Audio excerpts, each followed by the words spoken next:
Assalamualaikum warahmatullahi wabarakatuh. Perkenalkan, nama saya Siti Nur Sufiani dari Prodi Pendidikan Agama Islam, Fakultas Tarbiyah dan Ilmu Keguruan, Universitas Nahdlatul Ulama Jepara. Pembuatan video ini guna memenuhi tugas praktik bahasa Indonesia, yakni berpidato dengan tema pendidikan, dengan dosen pengampu Ibu Yusinta Eka Farida. Saya akan berpidato dengan judul Pentingnya Pendidikan Karakter bagi Suatu Bangsa. Langsung saja saya mulai. Assalamualaikum warahmatullahi wabarakatuh. Alhamdulillahirrabbilalamin. Wa bihi nasta'in. Wa ala umuri dunia waddin. Wassalatu wassalamu ala asrafil anbiya wal mursalin. Sayyidina wa maulana Muhammadin. Wa ala alihi wa sahbihi ajma'in amma ba'du. Yang saya hormati dosen pengampu mata kuliah Bahasa Indonesia Ibu Yusinta Eka Farida. Yang saya hormati para hadirin yang berbahagia, dan yang saya banggakan teman-teman saya kelas PAI A8.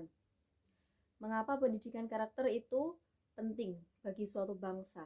Pendidikan adalah proses pendewasaan untuk memanusiakan manusia, sedangkan karakter adalah identitas diri atau jati diri yang melekat pada sosok masyarakat dalam suatu negara yang memiliki sifat terbuka dan lentur terhadap suatu perubahan dan memilah-milah secara kritis. Pendidikan karakter adalah usaha yang terencana untuk membangun karakter individu agar nantinya dapat bermanfaat bagi dirinya sendiri maupun orang banyak. Para hadirin yang saya hormati, pendidikan karakter ini penting bagi suatu bangsa karena pendidikan karakter bergerak dari knowing menuju doing atau acting. William Kilpatrick menyebutkan, salah satu penyebab ketidakmampuan seseorang melakukan suatu kebaikan, sedangkan ia memiliki pengetahuan tentang kebaikan itu atau moral knowing, adalah karena ia tidak terlatih melakukan kebaikan tersebut atau moral doing. Dalam pendidikan karakter ini terdapat dua aspek penting, yakni yang pertama ada aspek moral knowing.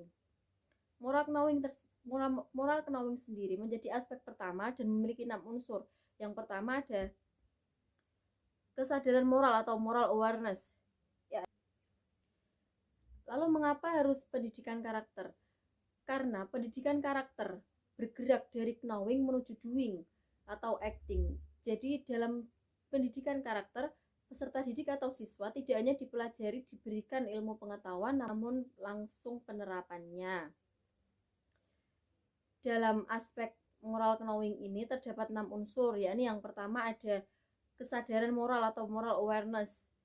Sebagai peserta didik akan memiliki kesadaran diri mengapa pentingnya moral, untuk apa moral.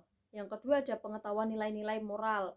Setelah peserta didik mengetahui, memiliki kesadaran akan pentingnya moral, mereka mengetahui nilai-nilai moral tersebut. Lalu yang ketiga ada penentuan sudut pandang.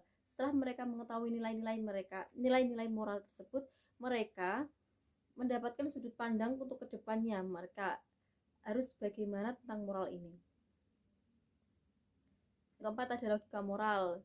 Setelah mereka mendapatkan sudut pandang, mereka memiliki pandangan ke depan.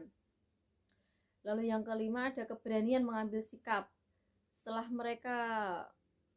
peserta didik mengetahui logika tentang moral tersebut, mereka dapat mengambil sikap untuk kedepannya. Lalu yang terakhir ada pengenalan diri. Setelah lima unsur tadi terpenuhi, peserta didik atau siswa akan mengenali diri, bagaimana berperilaku yang baik sesuai dengan moral yang baik. Yang kedua ada moral loving atau feeling. Moral loving atau feeling merupakan penguatan aspek dari emosi peserta didik untuk membentuk karakter yang baik. Dalam aspek moral loving ini memiliki beberapa unsur penting, yakni seperti kesadaran akan jati diri, kepercayaan diri, lalu kepekaan terhadap derita orang lain, cinta kebenaran, pengendalian diri, dan kerendahan hati. Setelah dua unsur tadi terwujud, maka moral acting atau moral doing akan dengan mudah muncul pada diri peserta didik. Setelah dua aspek tersebut terwujud, maka moral acting akan dengan mudah muncul pada diri peserta didik. Hadirin yang saya hormati, ketiga tahapan tersebut perlu disuguhkan kepada peserta didik melalui cara-cara yang logis, rasional, dan demokratis, sehingga perilaku yang muncul merupakan karakter asli dan bukan topeng. Hadirin yang saya hormati, bisa dikatakan saat ini bangsa Indonesia sedang mengalami krisis moral. Hal ini dapat dilihat dengan banyaknya permasalahan kriminalitas yang terjadi di negara ini, baik dalam bidang sosial maupun bidang politik. Seperti dalam bidang politik, contohnya maraknya kasus korupsi yang dilakukan oleh wakil-wakil rakyat atau pejabat pemerintahan.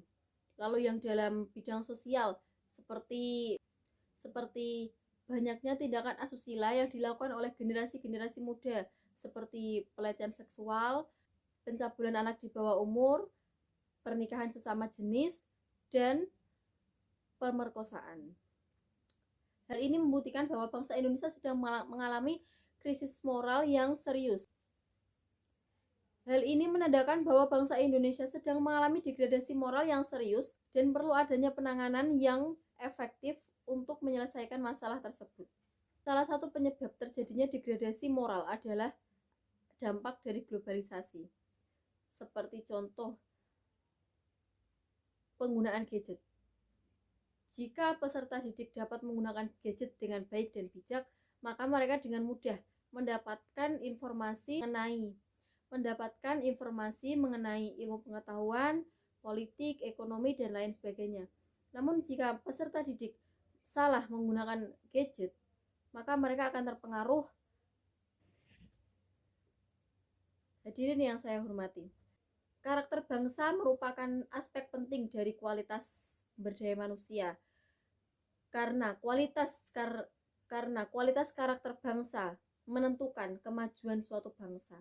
Oleh karena itu, marilah kita terapkan pendidikan karakter sejak dini kepada peserta didik atau siswa, sehingga memiliki moral yang baik untuk suatu bangsa, untuk kemajuan suatu bangsa, dan dapat bersaing secara global. Demikian yang dapat saya sampaikan. Semoga bermanfaat. Apabila ada kesalahan kata maupun perbuatan, mohon dimaafkan. Wassalamualaikum warahmatullahi wabarakatuh. Demikian praktik pidato mata kuliah Bahasa Indonesia dengan tema pendidikan. Apabila ada kesalahan, mohon dimaafkan. Dan sekali lagi, terima kasih untuk dosen pengampu mata kuliah Bahasa Indonesia, Ibu Yusinta Eka Farida. Semoga bermanfaat. Wassalamualaikum warahmatullahi wabarakatuh.